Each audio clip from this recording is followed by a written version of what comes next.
चिंता नव्हती परिणामांची, साथ होती आई भवानी व माता जिजाऊंची. आणि देशात लाट आणली भगव्याची आणि मुहूर्तमेढ रोवली स्वराज्याची. म्हणून म्हणतात जय भवानी जय शिवाजी. सन्माननीय व्यासपीठ, वंदनीय गुरुजन वर्ग व माझ्या मित्रमैत्रिणींनो, सर्वांना माझा नमस्कार. आज मी इथे अशा एक थोर व्यक्तीबद्दल बोलणार आहे ज्यांचा मला तुम्हालाच नाही तर संपूर्ण देशाला अभिमान वाटतो. ते म्हणजे छत्रपती शिवाजी महाराज. सर्वप्रथम रयतेचा राजा छत्रपती शिवाजी महाराज यांना माझा मानाचा मुजरा.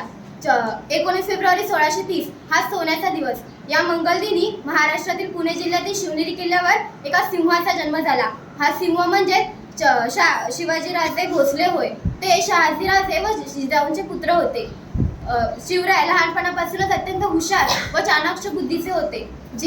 माता जिजाऊंनी त्यांना लहानपणापासून चांगले संस्कार व उत्तम शिकवण दिली. तर वडील शहाजीराजांकडून त्यांना शौर्याचा वारसा मिळाला. माता जिजाऊंनी बालवयातच त्यांच्या मनात स्वराज्याचे स्वप्न रुजवले.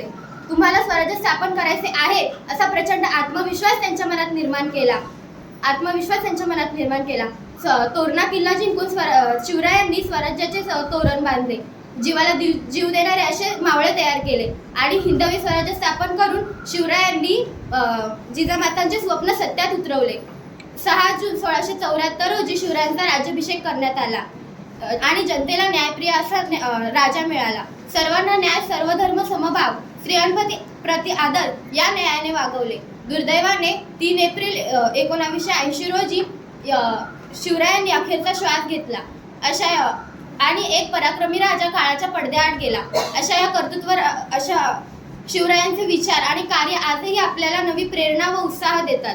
अशा या कर्तृत्ववान राजाबद्दल बोलताना माझे शब्दही अपुरे पडतात.